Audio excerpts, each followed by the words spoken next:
Hello, and welcome to the Baseball Junkies podcast. I am Adrian from A League of Our Own, I'm Mr. Infuego. and we've got a special guest today. We've got Matt, aka Natty, from Hit Seekers Sports Car Breaks. Welcome. Thank you for joining us today. Absolutely. Thank you for having me. I'm excited. Awesome. All right, guys. So Matt here is an exclusive card breaker. Exclusive. That's what he does for a living here with Hit Seekers. Definitely check him out. I've got his whatnot pinned, and also Mr. Infuego linked in a bunch of his other information. I'm excited. So I was introduced to you, Matt, through Mr. Infuego. I've followed quite a few of your whatnot breaks. We had a really exciting one this week. So I looked in further this week and I checked out your website, and the card shop itself just blows my mind. I just love it.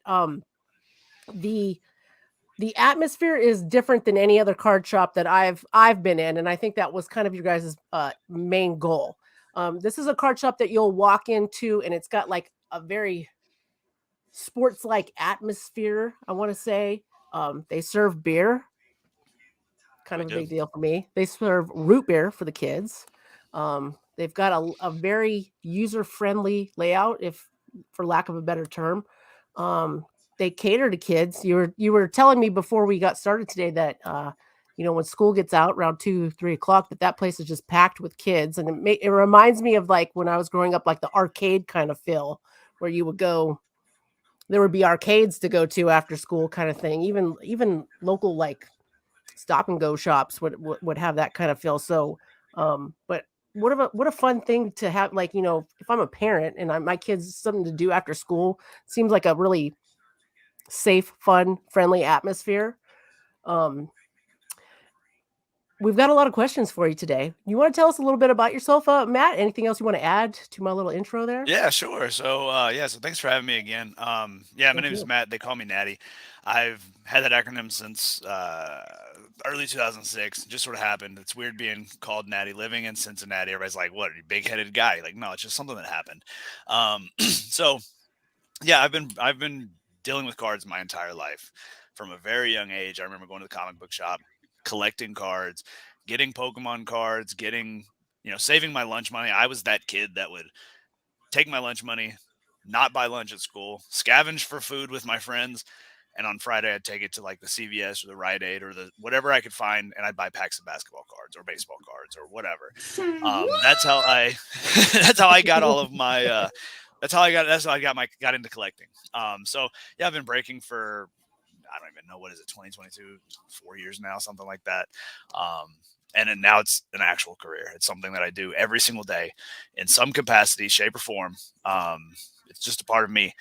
You kind of mentioned the shop. Yeah, the shop is sort of our take on a modern card shop. It's what we want a shop to be, what we thought that shops should be. We do cater to kids. Love it or hate it, kids are the future of the hobby. We were all that kid, right? We were all that kid. And at some point, those kids do acquire disposable income. And what are they going to have fond memories of? Collecting cards or going to Walmart and all the blasters are taken because there's that guy that scoops everything, puts it in his cart, and then tries to sell it for 50% more or whatever. Like, they're not going to have that experience if they don't have an outlet for it. So, yeah, the shop is flooded with kids every day. We sponsor 3 or 4. I think we actually got a grant recently, or we're working on getting a grant, something like that, to actually enhance our presence with the schools in our area. Schools have latched onto it. Instead of banning schools, like when I was a kid, they decided, hey, we can teach kids about business, and they're not on their iPads and their Xboxes. They are actually talking to each other and trading cards and learning about stats. It's awesome. So yeah, we sponsor kids clubs in the schools. We do grading for them. We do all the things that kind of get them involved with the hobby. So, but yeah, like I'm an open book tonight. So let's take the gloves off and let's get after it. Oh my God, that is so awesome. I love everything about that. Yeah. Wow. There's so much more. I'm just, so you guys, that shop is based out of Kentucky. Just to let everybody know, that's on my list of places to check out. It looks amazing, and I urge you guys all to check out their website and check out. They have a YouTube video where they kind of do an intro and show you the inside of the store. It's really amazing. Yeah, Um, we're yeah. 15 minutes south of Cincinnati. So if you fly into CVG, you're literally going to drive past our shop to go to Cincinnati. It is in Kentucky, but yeah, if you're in Mhm, the area, definitely stop in, have a beer. You don't have to drink. You can just open cards. That's cool too. mhm. But Yeah, yeah, come hang out with me. Come, let me know who you are, and be like, hey, I saw you on this thing. Yeah. awesome. All right. So throughout this week, thank you all to the card community members, YouTube followers. You guys listed down some questions you wanted me to ask Matt. I'm going to get to those today, and we also have some. I have some questions myself. Mr. Fuego does as well. Um, let's get started. Let's start with the basics. Is why or and how did you get into breaking? And you did say you have been doing this for 4 years, correct? That was correct. So Right. yeah, how did you get? I guess started maybe with. Did you break before Hit Seekers? Tell us our whole process. How Sure. you got Yeah. started So, getting into this? breaking sort of is just something that happened for me. Early on, I was that guy that went and would grab blasters, maybe a hobby box or whatever, and just break it for friends. Or, I was part of an NFT group that started to get behind cardboard a little bit and start collecting cards. They were interested in it, so I started kind of breaking there. It sort of took a life of its own the first time I got behind the camera. I was an entertainer for the 10 years previous to me actually doing breaking. I did professional wrestling for 10 years of my life. So entertaining was sort of in my blood. So I kind of watched breakers. I joined breaks for as long as I can remember, but they always seem to be missing something. And it was that entertaining piece of it. Like you get behind the camera and you're like, oh, here's the guys that you got. Okay, cool. On to the next thing. It's boring, and I'm Mhm. not boring. So like my breaks all have drops in them. I want people to have a good time. Yeah. So as I started to kind of do it, I started to fall in love with the actual. I got to enjoy the cards without actually draining my own bank account as much, and I still got to enjoy the hits. And then yeah, yes, it sucks when you pull the one of one Justin Herbert Shield auto, and you're like, that box was in my possession. I could have opened that, and that could have been my card. Yeah. Um, but you put it in the mail, you get it to the guy that it's supposed to go to, and then you've got a relationship with that individual that, like me and him, we talk all the time. And I'm like, hey, how's the card doing? Like it's a kid almost. Like, how, you still got that, or what's the deal? Um, but yeah, sort of took a life of its own. So it kind of started to grow and grow and grow until the point where I saw that Hit Seekers and another local shop, like they had bought out a shop, and I put my name in the hat and said, hey, I see you guys doing this. I think I've got some things that maybe you don't have. So what do you think about partnering with me? And from there, it was kind of the path was set. They brought me in, and from there, I jumped from my career doing IT into full time sports cards. So Yeah. it's like I said, it's a daily thing for me. Almost every day of the week, I'm either working in the shop or behind the camera on whether it's loop or whatnot, or we were doing Facebook breaks for a little while. Whatever it is, it's sports cards. There you go. That's awesome. That was one of my going to be one of my questions is your thoughts, feelings when you pull something big and you're like, dang, that could have been mine. And I I have feel like crippling depression. I gotta say, I've only done a couple breaks, on my YouTube channel, just amongst friends and things like that. And it's actually kind of I don't know when you're truly love sports cars and it's your friends, they are becoming friends. When you pull something big for them, it's kind of exciting for them. It didn't bother me as much as I thought it might have, but anyways, cool. All right, let's move on here. So where do you guys get your product from usually? So for us specifically, we buy from, and this sounds odd to say out loud, we buy from everywhere. At the rate that we open product, we can't rely on a single source. So we are constantly looking for the best place to acquire the product at the best price that gives us room. I know that we have relationships with the David and Adams and the Steel Cities and all of those outlets. We have relationships with third parties that are local to us and third parties across the United States that say, hey, I've got this product. Are you interested? Okay. And then we go to the negotiating game of, hey, yeah, this is what we'll pay for it. This is, whatever. It's a very difficult thing to do in a very volatile market like sports cards because, soccer is a great example. The day that soccer releases, the bottom falls out. And you want to have it on the release date, but then what happens when you've bought it at $100 and now it's worth 50? The market doesn't care what you paid for it.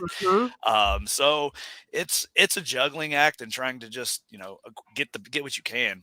So there's really no set distributor in place. That we do have partnerships with distributors. Fanatics is kind of throwing a wrench into all of that, to be completely honest. Yeah. They're kind of cutting that distributor piece out of it, but we do have relationships with 2 or 3 distributors that we get stuff from regularly, and we're trying to add to that list because we're running into a lot of situations where we are depleting inventory at levels that we can't keep stuff coming in at the rate that it's going back out.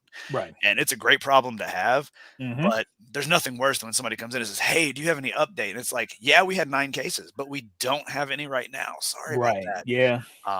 So it's an everyday thing. You're always having to look and see, okay, does anybody else have this where I can get it? And I've had to jump in the car and drive to Indianapolis to get a case before just because we had to have it for the weekend. And I mean, it's a 2.5 hour drive, but still, it's not one of those things you want to do when you jump in the car in the morning. They're like, oh yeah, head on up to Indianapolis. Yeah, I mean, like you said, Fanatics is throwing a wrench and everything because I think they recently cut ties with a couple of distributors, and who's to say there's going to be any more on the chopping block? So it's making it harder for you guys to actually acquire stuff from them directly or however that works. So who's to say you don't end up trying to acquire some stuff from your competitor? Exactly. I mean, it's luckily a lot of the other breakers that we've built relationships with that do have, whether it's really high allocations that they get or they just have access that we don't have because of the market they're in. We have a relationship with that.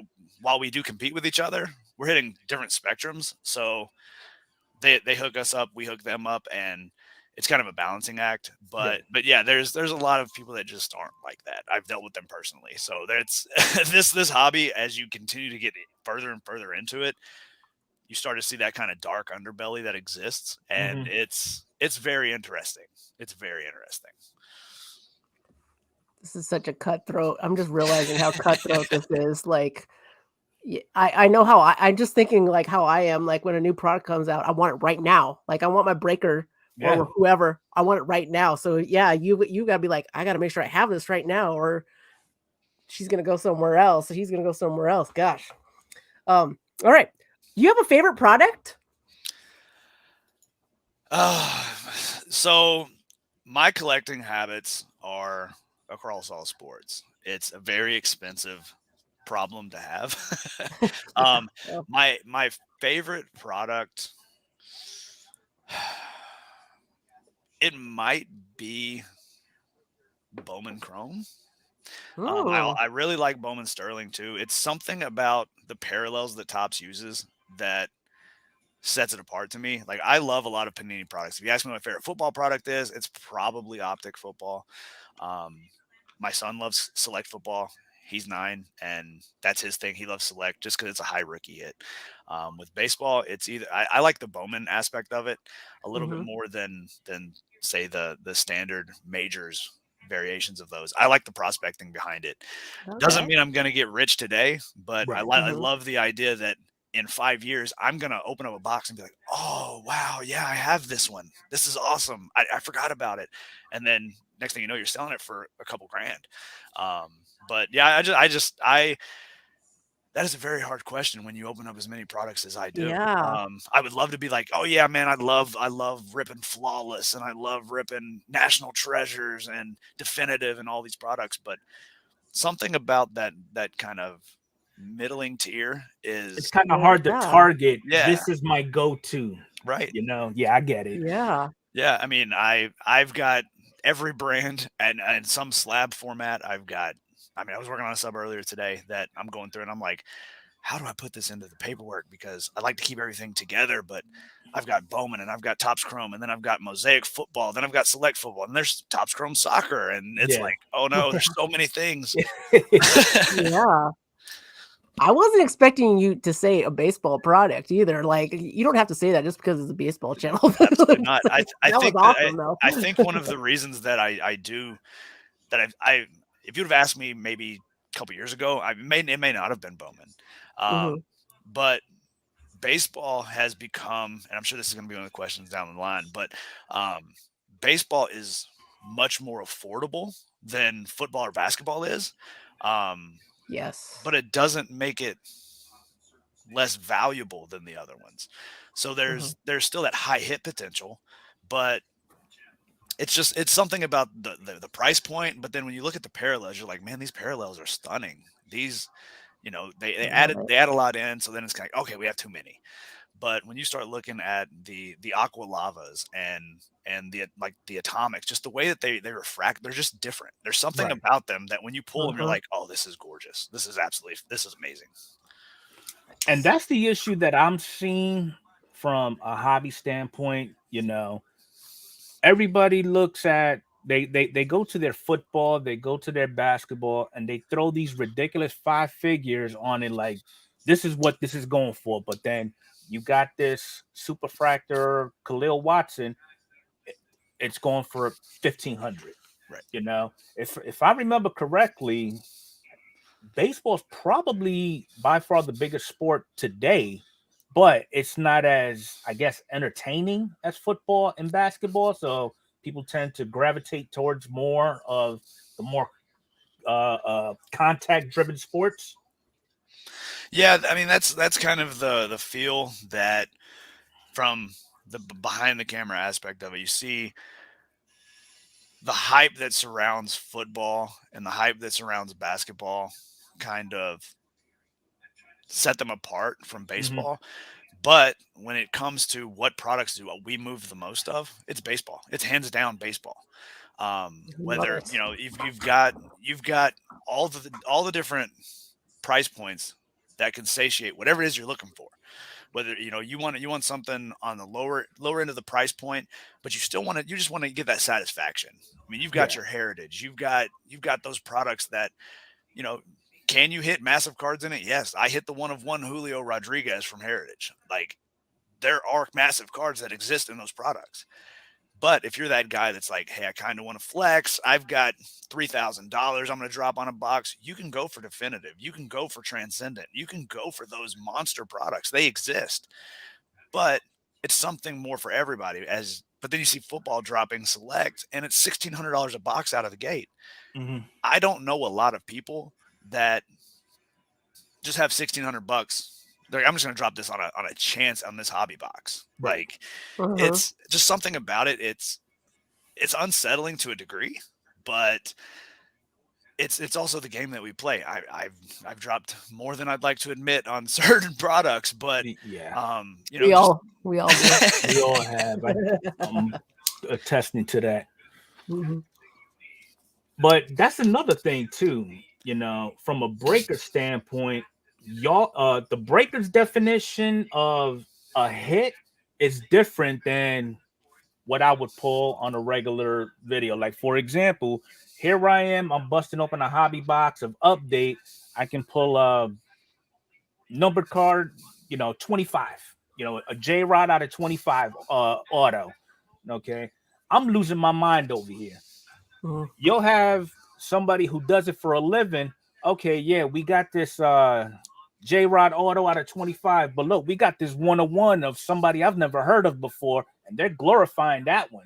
So I mean, that is that something that is natural for the breaker, or they go in with the mindset of these are the hits that I'm gonna consider hits compared to what is actually in there. So from a breaker's perspective, I think that comes down to knowledge. There are breakers, I would like to think that I'm one of them, that when a product releases, I know who's in it and who I'm looking for. will I celebrate a 1-of-1 of somebody you've never heard of? Absolutely, I will. Because he's in the product and it's a 1-of-1, right? But when it comes to kind of what you're pointing out, hey, here's a Julio out of 25, but here's that 1-of-1. You have to know the product. There's nothing more infuriating to me as I watch other breakers. I saw it a lot with like Panini Black Football. They pull a case hit and they don't know that it's a case hit. They don't know that there's only one of those in the case. Or, you know, they pull a good prospect, but they don't know the guy. So it's like, oh, here, it's an out of 99 for this guy. And it's like, okay, Right. you know, I reflect that there's a video going around. You can probably find it on YouTube Mhm. of the guy that pulled. It was, I believe it was out of 25 or out of 50, Mike Trout back in his first Bowman, an auto.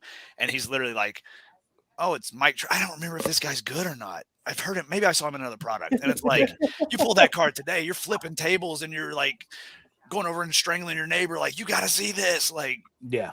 But it's, you know, it's all knowledge. I think it's knowing what you're going in and who the guys are that the market is chasing, but then also knowing guys that maybe they're not chasing per se, Right. but that are still really good hits. I mean, you know, that's one reason I like Bowman is because it's prospecting. You can say Khalil Watson's the guy. Is he the guy? Maybe he's the guy. Maybe he becomes the guy. Maybe he Just doesn't. like they did with Jason Dominguez. Right. Exactly. Yeah. Exactly. I think you raised a whole bunch of excellent points there. I think a lot of people understand. Even when we were deciding to do this podcast, we were like, baseball is what we know. So that's what we're gonna do, because nothing infuriates me more when I watch a breaker that pulls something amazing and they're just like, you know, and I just get passionate about things like Absolutely. that.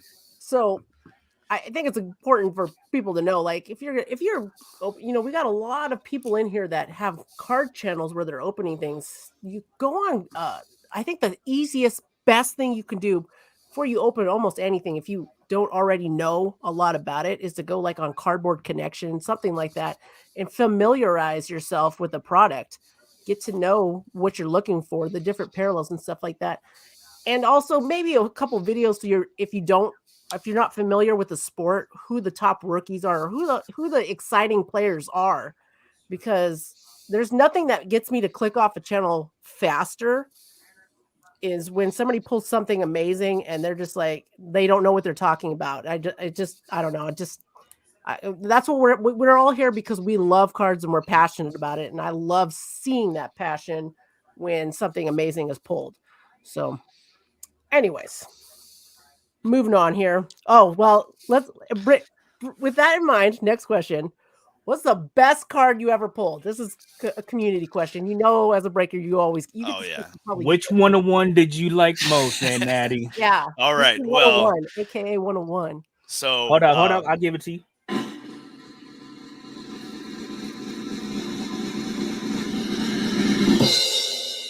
All right. So the best card that I've ever pulled.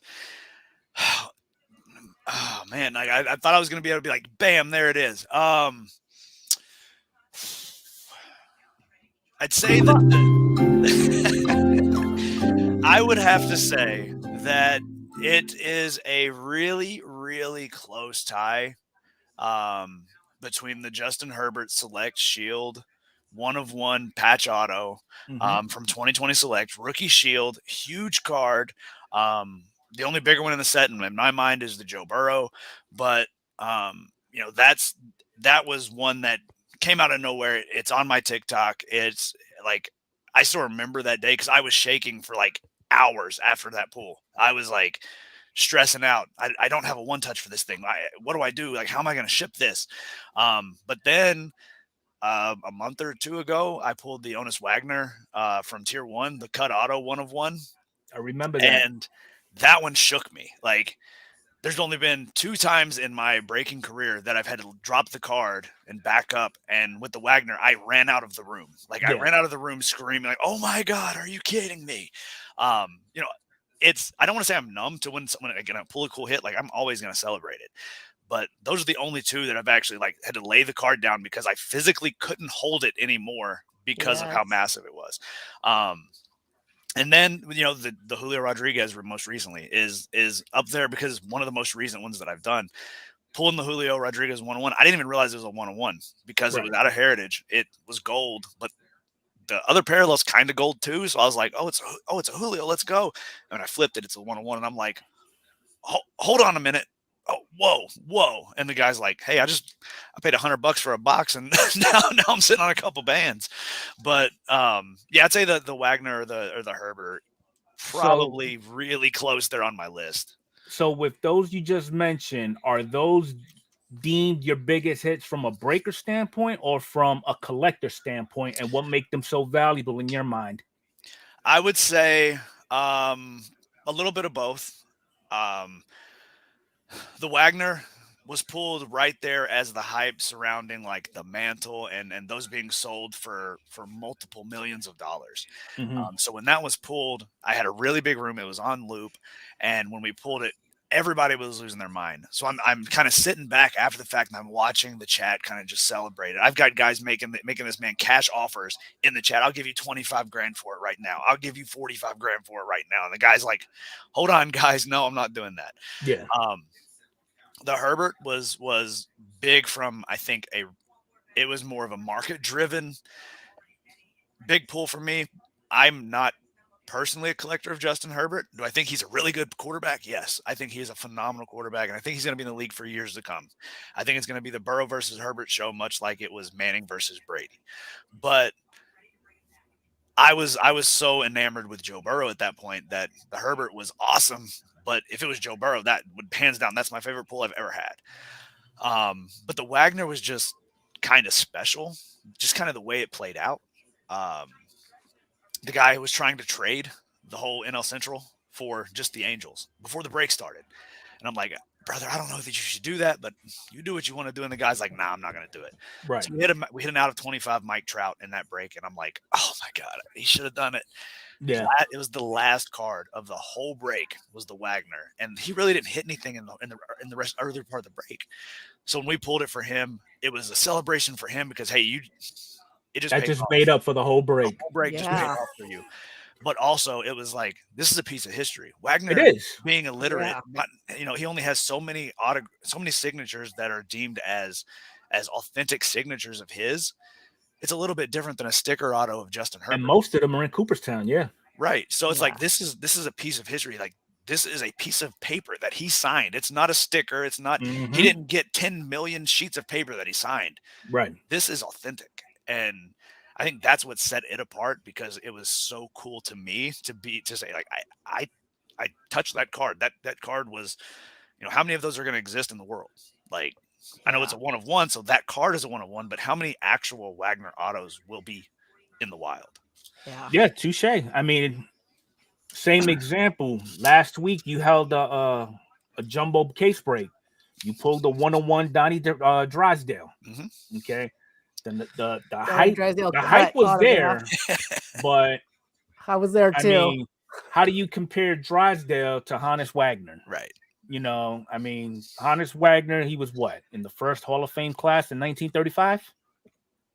Compared to Drysdale within the last 30 years, maybe?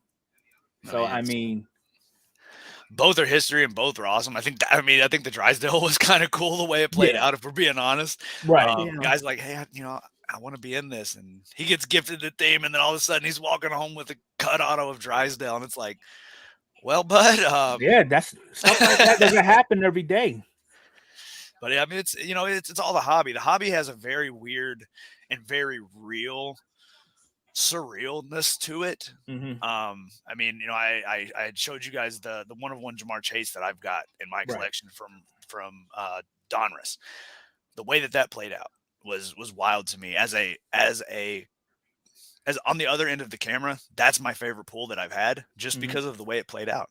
32 teams, random team, didn't get to pick the Bengals. So it was like, I got a 1 in 32 chance of getting the team that I want. Right.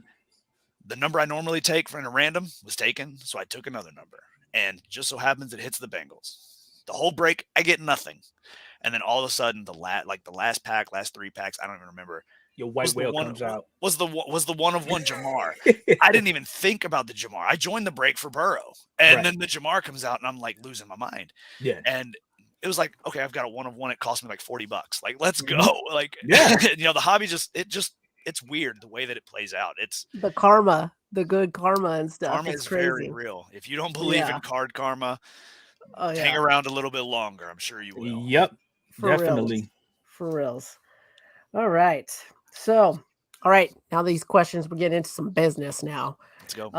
The people want to know, on average, how much do you make per break? And I know that it's a little personal, maybe a little intrusive. Yes, but maybe the business makes. I'm not sure how you want to answer that, but So there is not a very easy way to answer that question because it's not.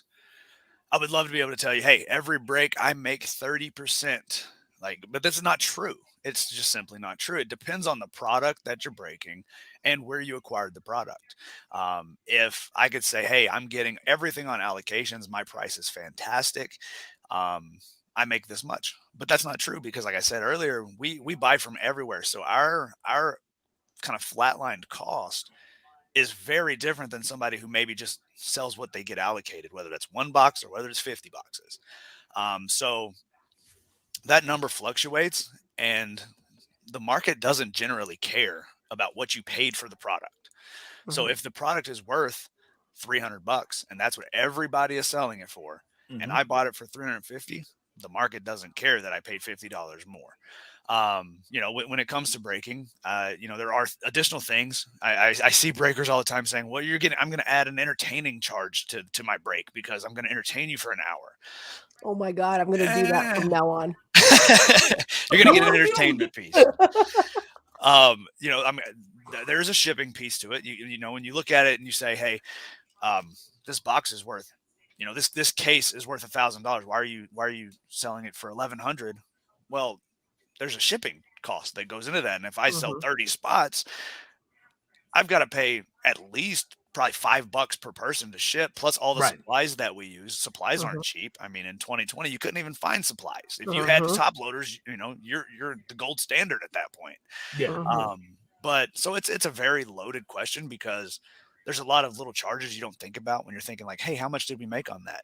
Because you don't sit there and say, okay, each top loader is worth 11 cents. And then I used 40 top loaders and 2 bags of sleeves. And then here's my box cost. So it's a very tough question to answer. I would be completely honest with you. Like, I'm not rich off of it. I don't think anybody that's in the business as breaking and even full time is necessarily rich off of it. I think there are people that are making a ton of money. Don't get me wrong. Right.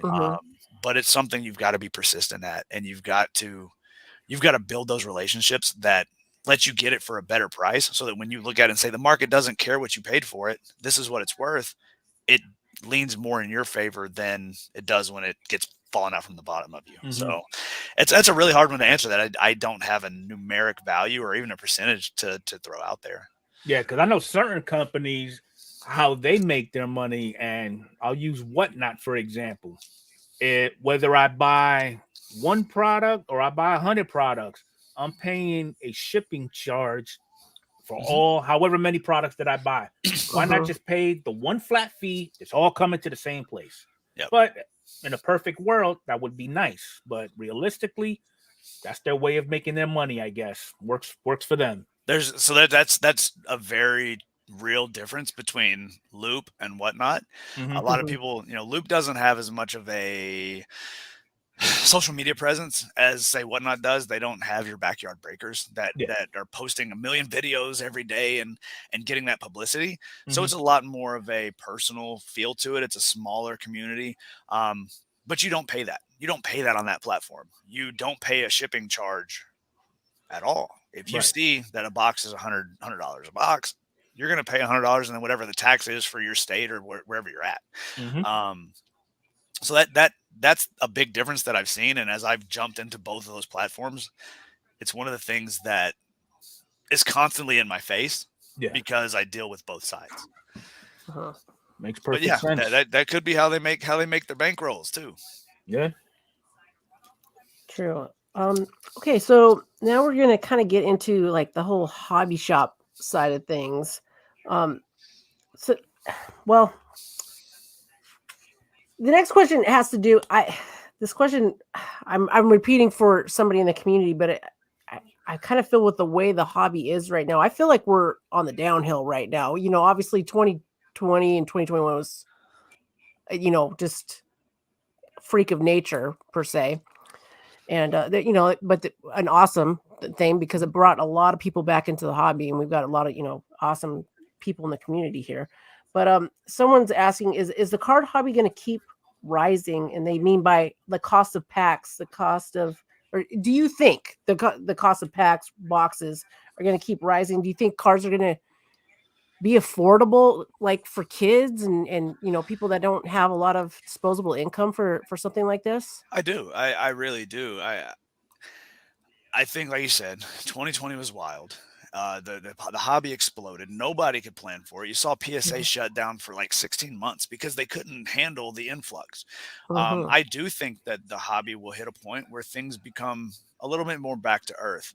I can't wait for the day that hobby boxes are back in that realm of affordability.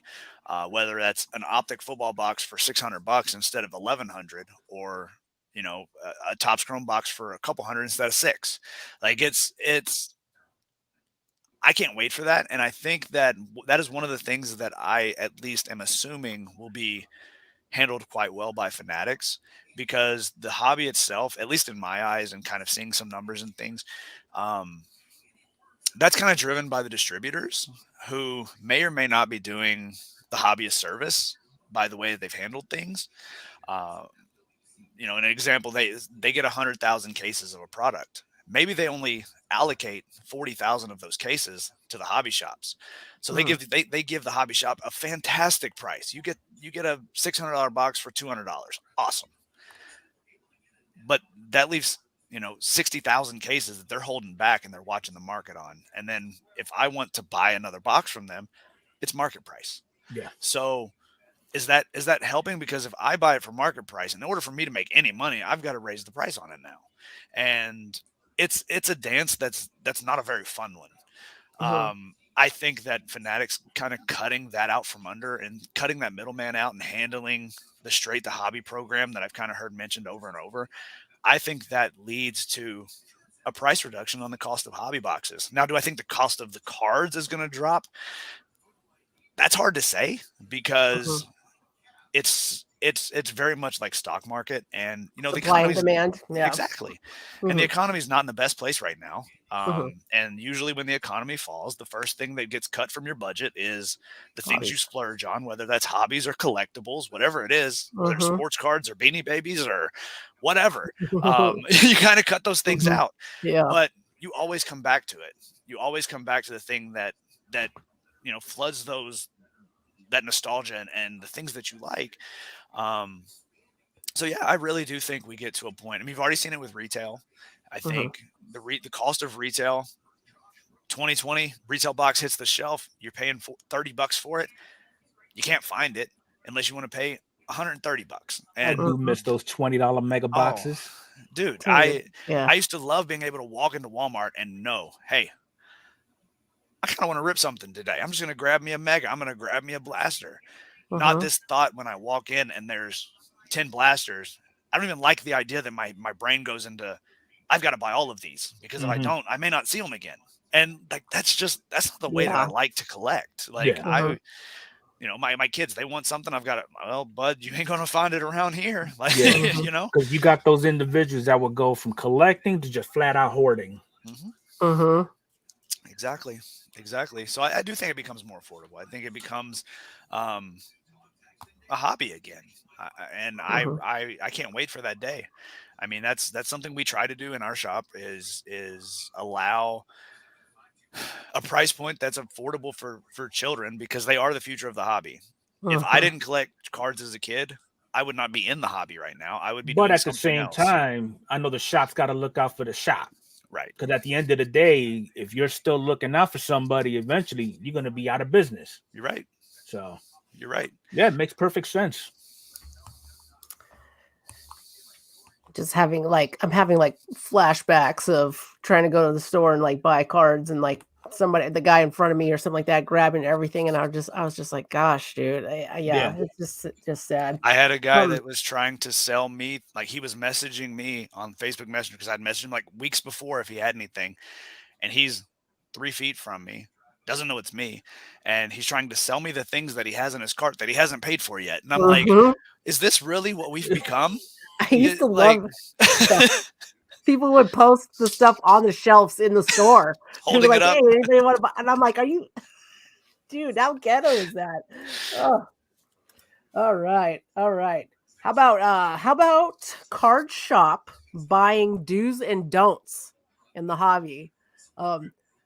Just prelude to this. We had a local card shop here in my store pop up during everything that was going on, and I used to go in, and when it popped up, I was really getting back in, and I used to go in and help all the time. And some people that would come in would just blow my mind with things that they would do, the audacity, and then the other, and then the other the side of it is like somebody comes in that's never been in a shop before, they don't really know, and how the owners or the people working there, how they could act as well.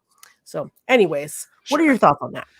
So from the inside the hobby shop perspective, the biggest do is, treat everybody with a certain level of respect, regardless of what they look like, they act like, whatever.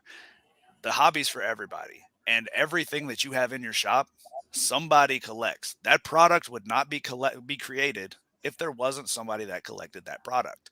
So is it fun to, on virtually to sell a $10,000 box of Flawless? It absolutely is. It is one of the most exciting and fun things that I've ever done on stream is ripping Flawless and National Treasures. But you also have somebody that comes in, maybe that individual only has $30, so they want to get 6 packs of Topps Update. There's no reason to treat them any differently. That the hobby is the hobby. And so from a shop perspective, that's the thing that makes me crazy. And that's one reason, that's one of the fundamentals we were built on. I've walked into hobby shops and the guy behind the counter is kind of like annoyed that you're walking in, giving him your business. Like that doesn't make sense to me. From the consumer perspective of it, don't be afraid to ask questions. The amount of times that we try to be approachable, we try to help people out. People don't like to ask questions, and they don't know what they don't know. So when I'm trying to help people and guide their hand, especially with young collectors, they hear, oh, this guy he got $1 million card. Don't worry about that. You'll get there eventually. Maybe you will never get there. But if you're collecting for that $1 million card, you're in it for the wrong reason. The hobby is far too big for that. But ask the questions. If you don't know what a box has in it or what you can hit, or if it's even something you should buy, ask, and don't be afraid to kind of go back and forth with the person. There's a caveat to that though, because how many individuals have gone into your shop and swore up and down, or they go in there thinking they know more than you as the person who's in the business? All the time. Time. That was the audacity thing I was talking about right there. I will tell you. Why don't you have your shop? I will tell you, it's a weekly occurrence in the shop where somebody comes in, full tub of cards. I'm sitting on a gold mine. You guys want to buy it? And you look in the box, and it's late 80s, early 90s baseball. Ooh, the dead era. It's like, cool stuff. Yeah. Don't want any of it. And they're offended almost, like, but this is older baseball. And it's like, yes, but everybody has this exact tub of cards. I almost can guarantee it. I got about 12 of them now. I've got 2 on the shelf over here. Exactly. So they just think that they think they know. Do your research. When you go in, especially to sell something, if you have something that you want to sell, one, don't be offended if the offer isn't what you expected it to be. Because if your card's worth $500, chances of me paying you $500 for that card are very, very low. Because I'm going to have to sell it for $500 too. Like that Yep. doesn't make sense. But do your research, know what the market looks like, know what the value of your card is. If you take in 10 cards and you're like, hey, what do you want for that? And you're like, I don't know. You don't know what the value is you're putting on the things that you have in front of you. Like that's Mhm. that's your collection. So do a little research. And then, don't, like I said, don't be offended when it's not what you thought it would be, because I mean, I've got cards that I'm like, this card's going to be worth a ton, and I'm still Reality sitting on it. hits. Like, Yeah. Yep. but yeah, it's a big song and dance. I've dealt with it as a consumer and as the buyer of, this is where we're at. And if you don't want to take the deal, don't feel pressured to. It's Right. it's your card at the end of the Yeah. day. If I really You want it, know, then it is what it is. But yeah. don't feel like you have to make the deal. Doing that research beforehand is a big deal. Like I saw a lot of people do this too, because they bring that stuff in and they're trusting you to price it for them. Right. And not all of them are as honest as you. Let's be real. It's a good idea to do that research so that somebody that isn't, in a card shop that's maybe not that nice. I'll just keep it simple, nice, and we'll try to lowball you on things as Sure. well. That whole late 80s 90s thing, that's, you guys, your cards, they're not worth anything. I just want you all to know that they are worth memories. They're worth sentimental value. Can't hang on to them. There's I very like few how in they there. present their arguments though, but this is a Hall of Famer though. Mm-hmm. Yeah. Mm-hmm. Yeah, him and the other 300 guys that you got Yeah. in here too. So another thing I wanted to retouch on that you just said, that for me it was a huge thing growing up. I, as a young girl in the hobby, which was very rare, there was more than one occasion where I was just treated horribly, and it's just it's so refreshing now that it's not like that anymore. We have other girls in this hobby now that are, so like well educated on all these things, and they bring so much to the sport, and we're all just a huge family here. There's not one person in this community that has ever made me feel less than, because they would know if they made me feel less than. I gotta say, because I don't play that game anymore. But there were a few card shops, the owners back in the day, there were a few that were so nice, that and made me feel so welcome, that's what I remember, and that's why I stuck with it, because I could have just easily said, oh, this is another boys club kind of thing, and I can't be a part of it. But I don't feel like that at all anymore. And with places like yours, I think there's going to be a lot more people that feel like that. and the hobby really wasn't a business back when we were kids as it is now. True. This is true. Yeah. I mean, kind of like what both you and Natty said. You've got that individual that's gonna try to earn a little more than what he can try to get out of it and lowball you. But I mean, you got to go in knowing, got to get your ducks in a row. Yes. If I got an 89 upper deck Griffey and I know for a fact that it goes for this much, I'm gonna go in there saying I want this, but also go in knowing that you may not walk out with that much, because at the end of the day, the person that you're trying to sell it to has got to make something also, because either A, they're gonna want to keep it for themselves, or B, they're gonna want to flip it also, and they're gonna want to make something just like you are. And condition is key. Condition It is is. key. It is. Condition is key, absolutely. Yes. And that's, you kind of touched on something that kind of flooded some stuff into my head here. But women in the hobby, you've seen it grow, and I think it's phenomenal. Because for a long time it was a boys thing. I see my daughter, she's 6, and she's collecting. She's starting to get into collecting a little bit, and we actually had a full-on conversation about why we didn't have girl cards. And I was like, what do you mean? And she was like, well, these are all like boy baseball players and boy football players. Like, where are the girl cards? And I'm like, those exist. They exist now. You're seeing more and more of that. And that's more welcoming. Like when the Champions League women's soccer came out, like I was pumped for that. I thought that was incredible. Yeah. And the cards were phenomenal. So I showed her like Goodwin Champions, like, look, here's somebody that plays volleyball. She has a card. Here's Gabby. She has a card. Here, I'm showing her all these, and then she's starting to really open up, like, oh, so girls are on cards too. And I'm like, the fact that a 6-year-old is picking up on that, like, we're not doing something right from the creation of these trading cards, that we need to kick that up a notch, because she wants that. And in the shop, I've got a little collector. She can't be, I don't know, maybe 11, maybe 10. She has asked me for weeks for WNBA. And I've been looking for WNBA everywhere that I can. And I can't find it that is like, hey, I'm going to be able to resell this to her. So finally, I was like, you know what? We got a WNBA hobby box. This is for her. She wanted hobby packs. The fact that she wants hobby packs stood out to me. And I'm like, I'm going to make this worth it to her. So if somebody comes in and like, hey, that's underpriced, that's not for you. That's for her. She's getting her cut of this, because she needs that experience. And I hate telling her, I don't have anything today, sweetheart. Like, dude, so I love everything about this. I love everything about this conversation. I know.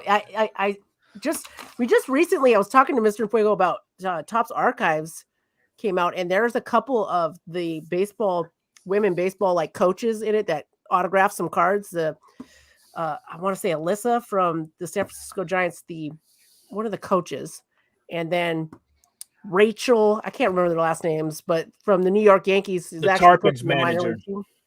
Yeah, and I was like, dude, I need to get those cards. Like, and so super cool. I love it. All right. What are some of the top signs for a scammer breaker, in your opinion? All right. So this, I was tipped off about this question, and I put a lot of thought into it. So to start, if you are going to get into breaks, the most important thing, hands down most important thing when you join a break is not the price point. Now that sounds like, hey, this guy is just trying to sell his stuff.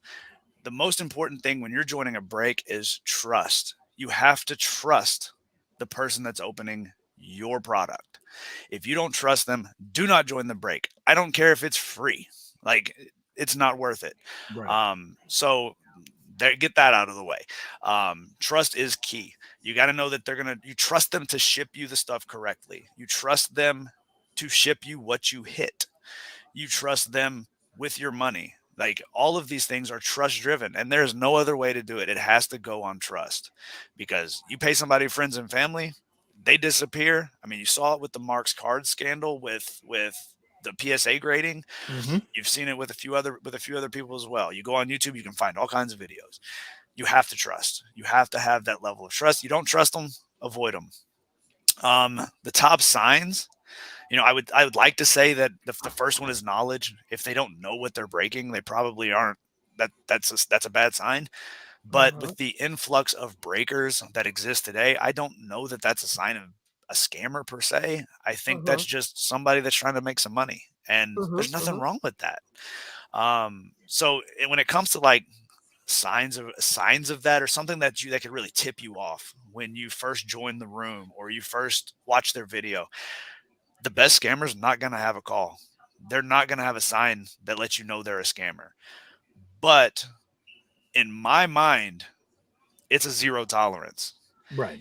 I will not join a break with somebody that has been blown up as a scammer, whether it's the situation. I can't remember who, Platinum, maybe. I don't know. Platinum breaks. Yeah. With the, it was in the box. We didn't know it. Right. Brother, all of those, the things that you did, the fact that you had a tap on the tape, like all of these things added up, and it wasn't in your favor. I would never join their break. Right. I'm sure it's going to come up at some point, the whole backyard kaboom scandal, where the guy hit the gold kaboom and then came back and said, oh, you didn't say that. And that was that guy's card. I don't if you say you're giving something away for free, it doesn't matter if it's the one of one cloth from Jesus Christ's outfit. Like, you gave that away. That's his now, and you have to deal with that. And you know what? So who cares? Who cares? Like, your reputation is not worth. If your reputation is worth less than $20,000 or $50,000, then your reputation is not worth a lot.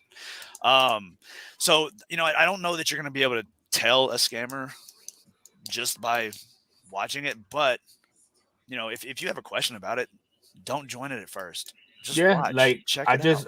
I'm glancing at the chat, and the comment of everything not being kept on the camera is a big no-no for me.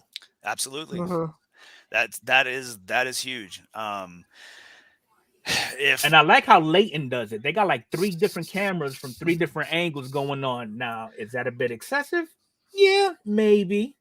But I guess they're just trying to cover their bases. Right. And that's a very good point. If they're not keeping the cards on frame, like, your whole job is to show that camera what is in your hands. That pack should be opened on camera. Every card should be revealed.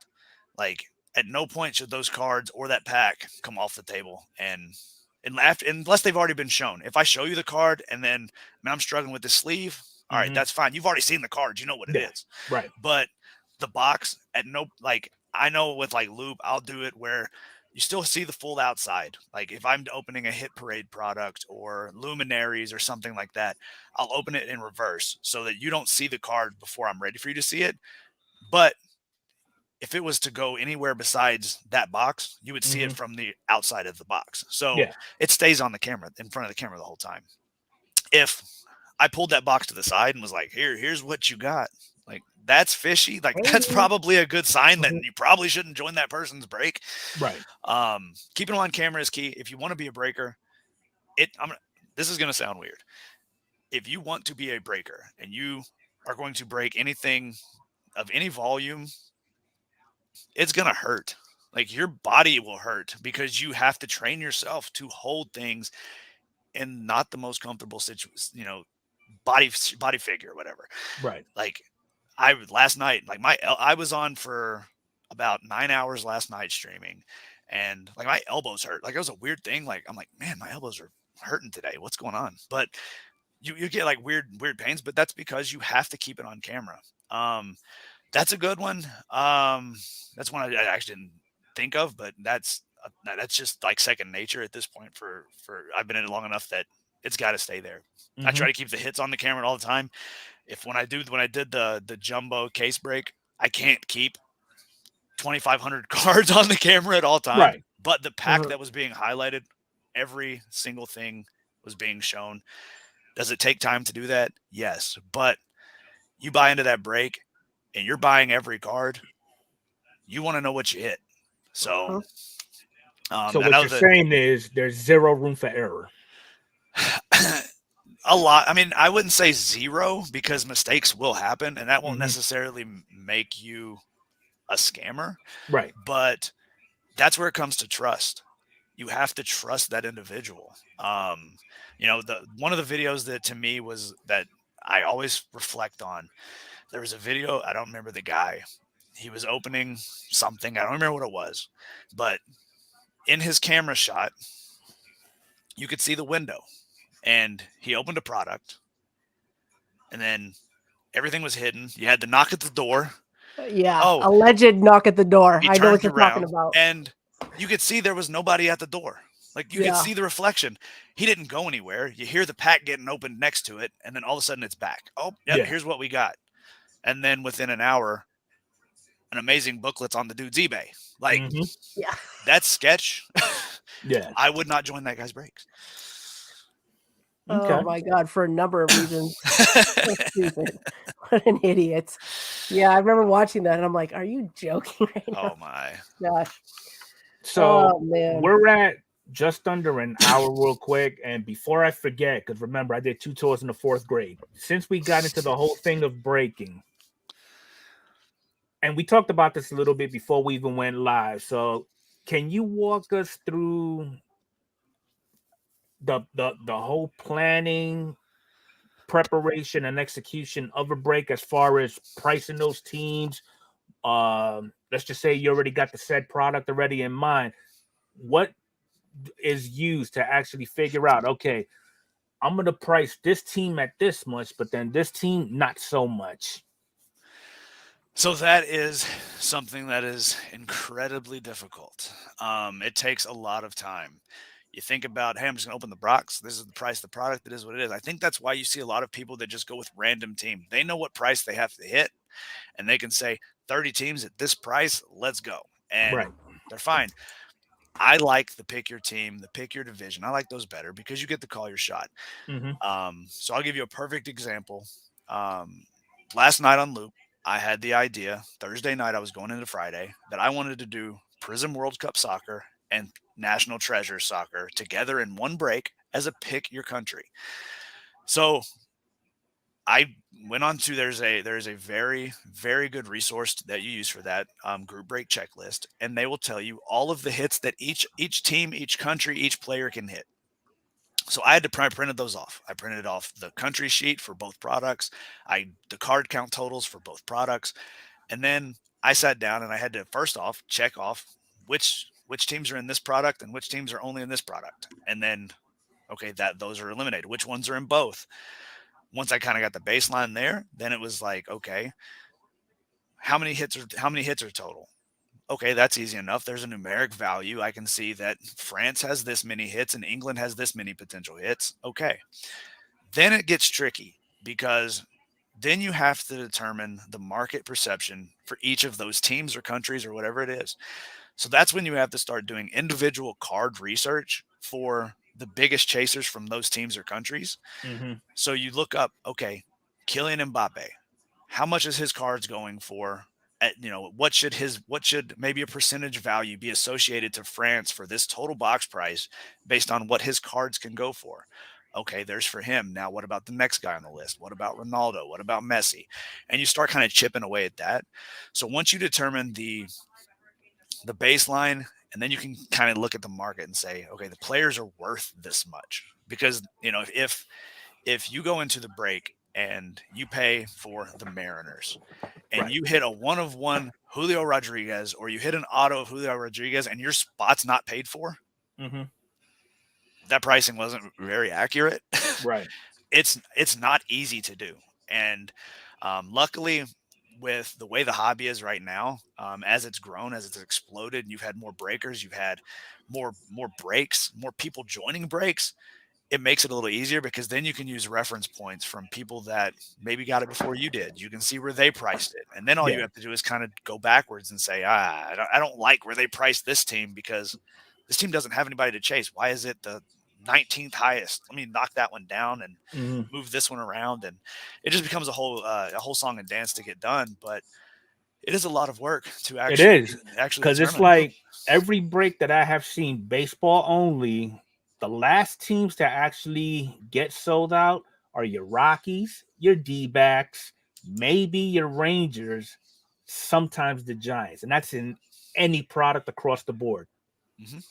Unless you have that 1-2 punch where, let's just say, you have your J-Rod and Judge. They signed with the Rockies in 2023. Oh, now everybody's driving over to the Rocky side, and now their price for that specific team has gone through the roof. Yeah, and you see, I mean, it's with every sport, right? Yeah. With football, products are driven by quarterbacks. So, as a Bengals collector, in 2020, I had to deal with Joe Burrow. Then in 2021, well, there's Jamar Chase, and people are paying astronomical prices for his cards. So now the Bengals are really expensive again. This year, in 22, the Bengals really don't have anybody to chase. So they should be affordable. Now, does that mean I can't hit cool cards for the guys that I do like to collect? Absolutely not. But it's kind of the price you pay for admission. It's a stock market thing. It really is.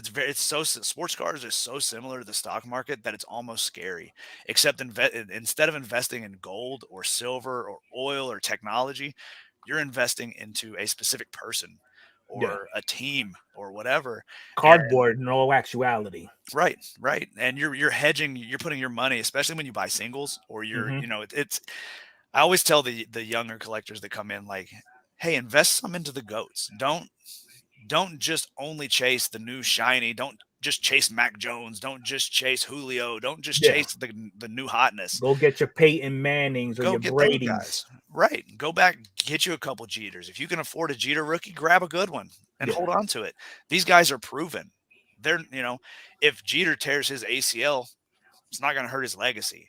It's not going to matter now. He already wrote his legacy. Yeah. Right. So, Mhm. but with, the guys like John Morant and Zion Williamson, you saw they were the two big chases. Zion gets out of shape. He gets hurt.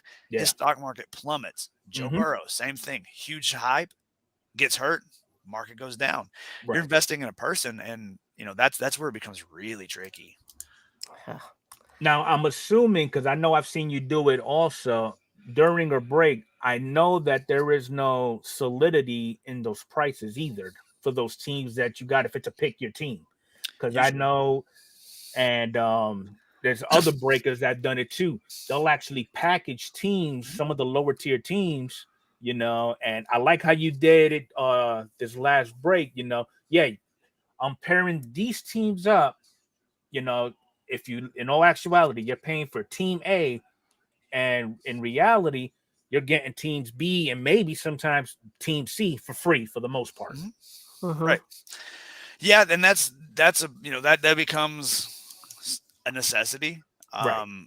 From my perspective, when it comes to, pricing a break and doing things like that, what I love for every team to just get taken immediately, like, yeah, that's awesome. I'm going to make a little bit more off of that way. But I like the hobby. My favorite thing, and the only reason that I really do breaks is because I like to open cool cards. Yeah. I love to open the products. I don't necessarily like packaging them for shipment, but I like opening the products. Like that's something that I really enjoy, and I get to celebrate the hits. So when it gets down to the wire and it's like, hey, there's 7 teams left, like, for sure, there's some wiggle room there. If I've priced it already at like the bare bones, like I'm making no money, like, right, then I'm not doing it right. But if I've got to take a little bit less of a cut, but I know that, hey, there's 21 people that have joined this break. There's 21 people that are going to leave happy because they got what their spots. They got the teams they wanted. And some people got huge hits, maybe. Then that's better to me than maybe making $100 extra.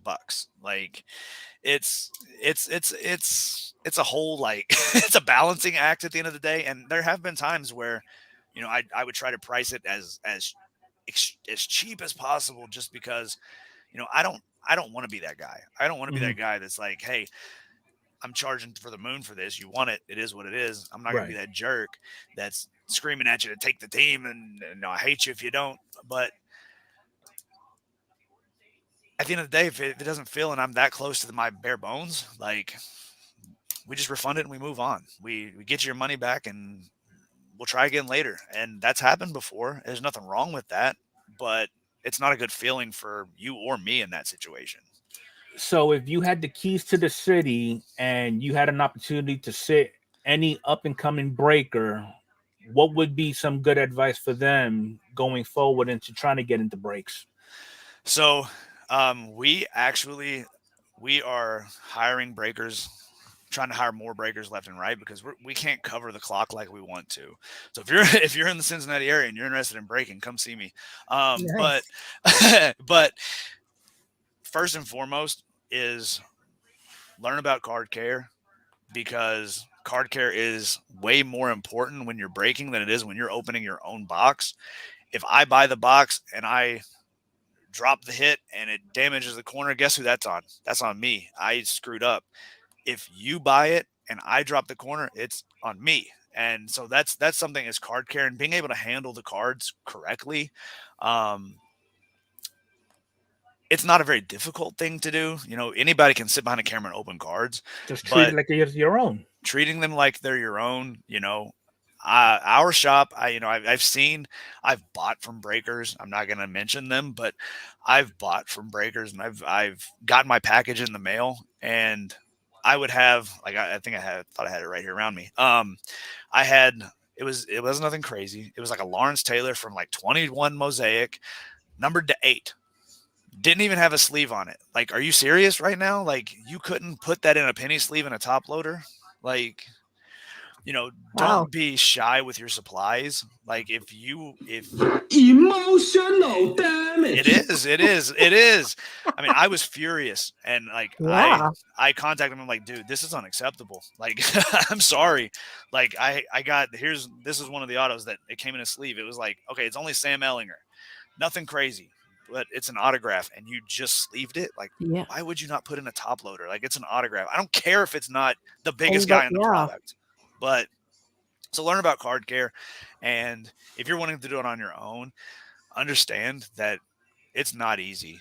Filling a break is not easy. You're not going to have the tools at your disposal where you're going to have 100,000 people in your room just ready to take your teams, or 2,000 people like Backyard does on Whatnot that's just, running the price of your auctions up. You're going to take licks. It's going to hurt. And you may lose money before you make money. But you have to enjoy the hobby. You have to build that relationship. It's as much of a relationship thing as it is a business or about the hobby. And enjoy it. Like, if you don't enjoy opening cards, don't break cards. Like, if you like cards but you don't enjoy opening them, that's your life now. Don't do it. But appreciate that maybe something that you don't think is a big deal, it might be a really big deal to somebody else. Right. As far as taking care of the card, like that whole sleeving and top loading thing, like, yeah, man, that's don't and work within your means. That's another big tip that I've got. I've made the mistake when I was doing it before I did it full time, and I was doing it just on the side hustle. I overextended myself. I went out and bought like a case of something, and it was extremely hard to fill the product. Like, it was a product not everybody was going after. I don't remember what it was right now, but it didn't fill as quickly as I needed to. So I was out like $3,500 until I could move it, and be ready for that. But have fun with it. Make it fun. Practice. Turn the camera on. You don't have to share it with anybody. Get yourself a blaster. Act like it. When I did wrestling, that's what I tell people. Stare in the mirror and cut a promo. Talk to yourself. If you annoy yourself, change it. If you can't stand the way you sound, think about that. Like, and obviously all the little tips you said, keep the cards on camera and things like that. But mainly have fun with it and work within your means. Good points. Awesome. I love it. All right. Did we talk about it? Let's just get this done. Let's rip it off like a Band-Aid here. The whole guaranteed kaboom and the Crown Royale stuff. And today I saw a video about the Panini 1-in-1, like those being possible, like the serial number, like whole thoughts on that. What do you think? So that goes back to trust, right? Yes. Do you have that breaker that will open the case, pull the kaboom box out now that that's known, and sell the rest of it? You absolutely will. In my eyes, I would rather you get that hit, because then you share that hit and you tell people you hit it with me, and people come to me now. From you, yeah. But it's something that I absolutely hate. I hate that it's even possible. I was involved in it, but not involved in that whole thing. I was live when the whole thing took place on our Loop channel, and I had people coming in the room saying, "Hey, do you have Crown Royale?" And I'm like, "This is weird. Today, nobody comes in and asks for Crown Royale. Like, what is going on?" Happened 3 or 4 times, and I'm starting to pick up some weird cues. Yeah. And so then another breaker came in and goes, "Hey, do you know what's going on with this?" And I'm like, "Dude, I have no idea."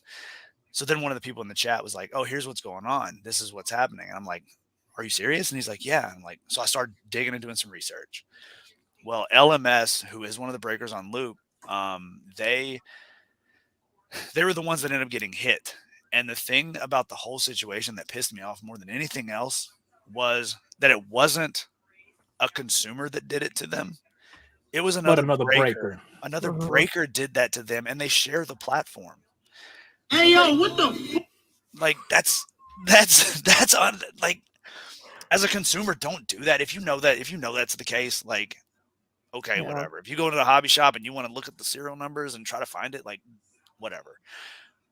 But like the video itself is just like, hey, let me see the shoelaces on this guy that's on a stale image. It's on Yeah. every box. His shoelaces don't change. Like, why do you want to look at his shoelaces? Just say it. Let me see the serial number on that. Wait a minute. Why do you want to see that? Like, Mhm. it was fishy. But I think it really sucks because it then just heightens this idea of, breakers are against you because a lot of us aren't. A lot of us don't think that way. Back with Origins in 2021 Origins, when it released with football, they put the case hit and a booklet in the same box in every case. So you could take that box, weigh the box, and tell which one had the case hit and the booklet in it. I know for a fact that there were breakers that would, maybe they do sell the whole case, but they would save that box for the end because, hey, I want you to fill the whole break and then you get the cherry on top. But even that's wrong. That's bad card karma. Like you're setting yourself up for bad karma down the line. Um, it's not a great thing.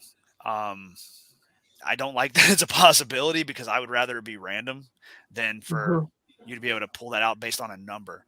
Um, but it kind of is what it is too. The situation sucks. There's multiple products that's possible in. I know for a fact that as I've done research now, looking at the Kaboom scandal, that there are other products you can tie to tells on the box, whether it's the cereal. Yeah. I know that a lot of the box, I don't have any open box. I mean, who's to say it doesn't spread over the tops?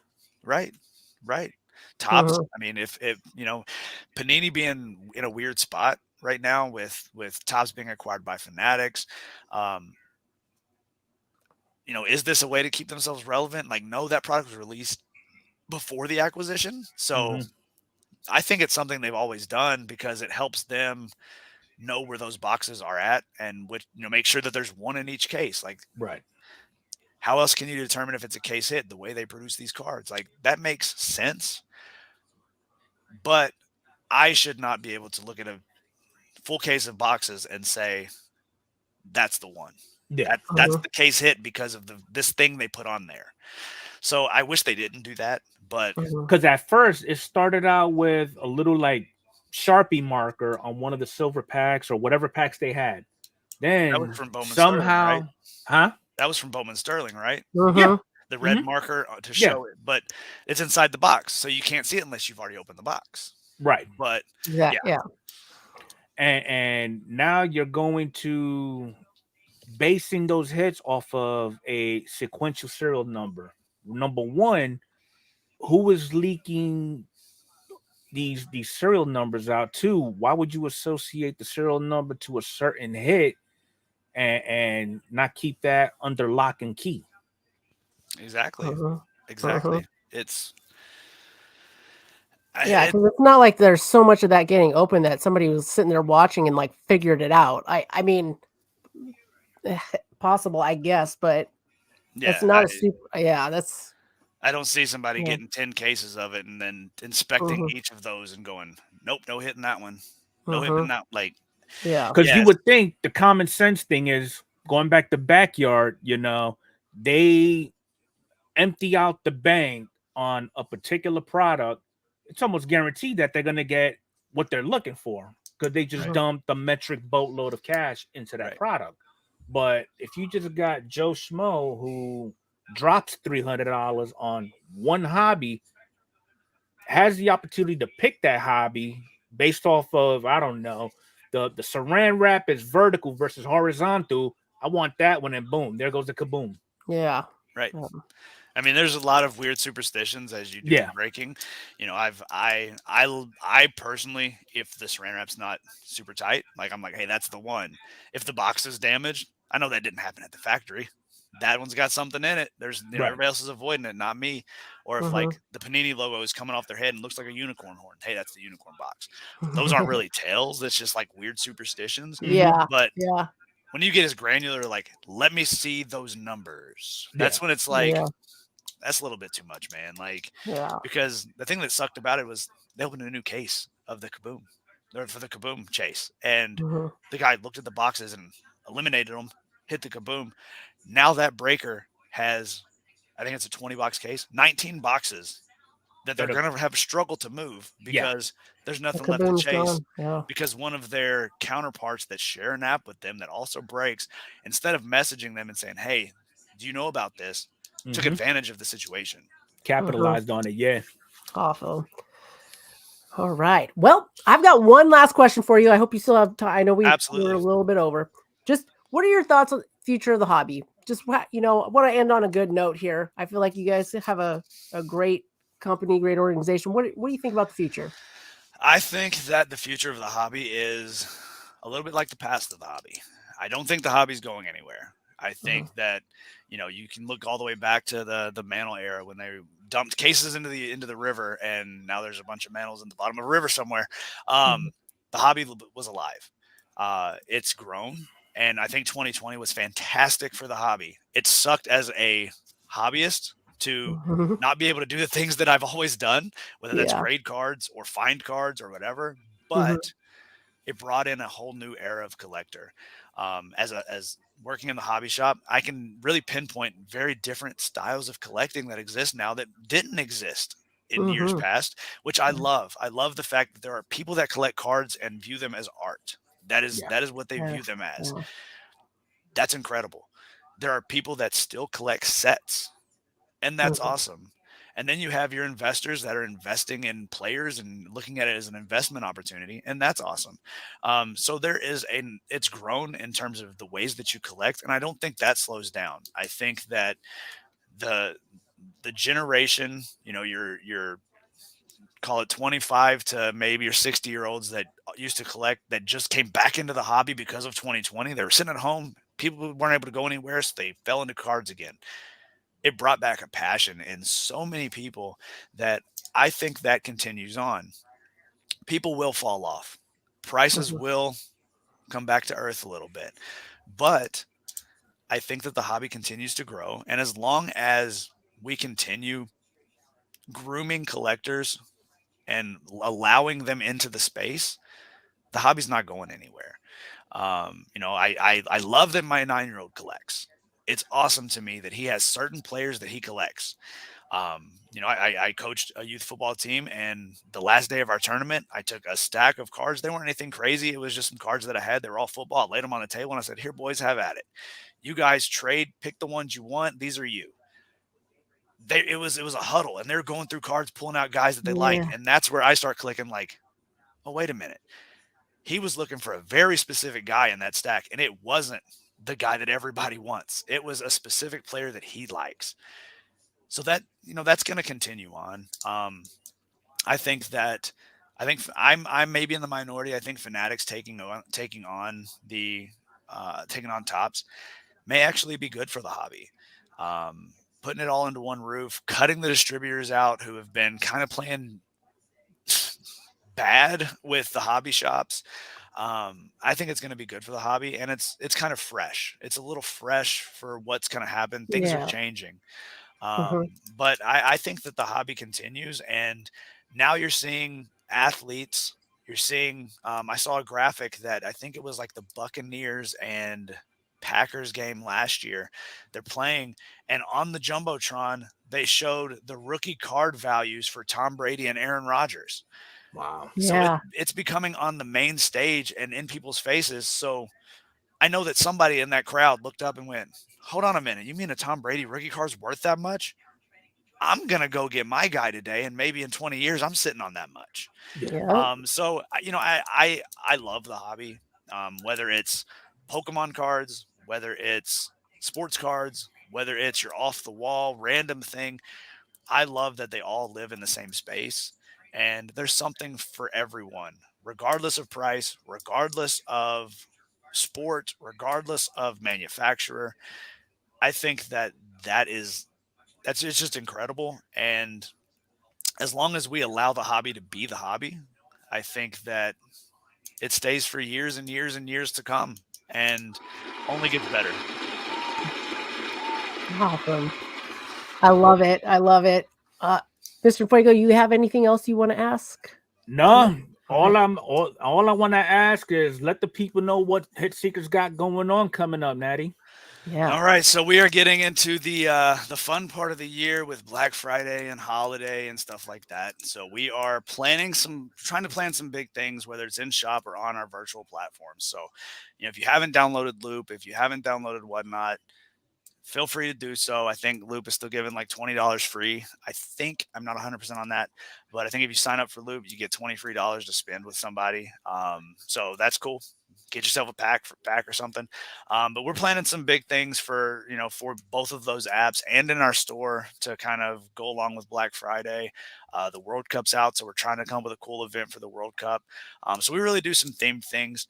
So check out those events. Outside of that, we are going to be starting a grading service. So if you don't have somebody that you trust with your grading services, we would love to be those people. So yeah, we will take on the legwork for you to do all the things that suck with grading. You could get the cards to us, and we'll facilitate the whole process. We have some software that we've got that will send you a text every step of the way. So if it goes into grading, you'll get a text that says, "Hey, your card hit grading." If it is on its way back, you'll get that text too. So a lot of big things. We are still growing. Our shop, brick and mortar, is still in its infancy stages. So we are still learning a lot about what it takes to maintain something like that. But we would love people to come out, let us know, hey, I saw you on a podcast, I see you on Loop, whatever it is, and just come hang out. Like we have a shop because all of us love the hobby. We've all been in it for 20, 30, 50, 60 years, whatever. And we want to make it better. So that's kind of what Hit Seekers has going on. Follow us on our socials. Follow me on my socials. I don't post a ton on Instagram, but I'm trying to be better about that. Just because I've found that it's a lot easier to share the hits. If you join my break and I can get a picture of it and put it on Instagram, then we have another community that gets to celebrate that with us. So that's kind of where we're at. I hope that in a year's time, we're competing for top dog in multiple areas. We're not there yet, but hopefully we'll get there. And, it's a lot of work, but it's all for the hobby. So, well, with everything that you've mentioned and me being able to experience the level of professionalism firsthand, y'all headed in the right direction. And for those of you who are not actually in the chat, okay, whenever Hit Seekers actually does drop an event, and because I got them, I'm following all their social medias, I'll get the notice, I'll drop it on my Discord. Some of you actually came on over, and I appreciate y'all actually supporting, coming on over, especially saying, that I mentioned y'all. But yeah, so hopefully we was able to actually persuade individuals to actually look further into what Hit Seekers actually has to offer, grow that following that you guys have been working so hard and so long for, and we'll see where it goes. Matt, thank you so much for joining us today. You guys, in addition to what Mr. Infuego said, all of his info, all of his links are here in the chat. They'll be in the description of this video, even after the podcast tonight. You can review this at any time. Also, tomorrow, in all podcast formats, this will be available, and all of that information will be in the podcast description as well. Hit Seekers, I know, I'm pretty sure Whatnot almost daily, if not daily. Monday, Wednesday, Friday on Whatnot, and then on Loop, which was our first love in virtual streaming. We are on from 8 a.m. until at least 11 p.m. every single day. So if you're in the chat and you want to come hang out, I will be live on Loop tomorrow. Hit Seekers, same name, same place. I'll be live at about 8 a.m. tomorrow until maybe 2 or 3. So come hang out. No purchase necessary to hang out. You can hang out and just chat, enjoy the show. But I'd love to see you there. And also, for some people asking in the chat, if you are in the Kentucky, Cincinnati area, that is where the brick and mortar shop is located. And it's definitely cool. Definitely check out their website, hitseekersportscard.com. There's some excellent info, excellent videos on there showing it off. You can shop on their website as well. All right, guys. Thank you, everyone, for joining. Matt, thank you again. You guys Much have a appreciated. wonderful, wonderful night.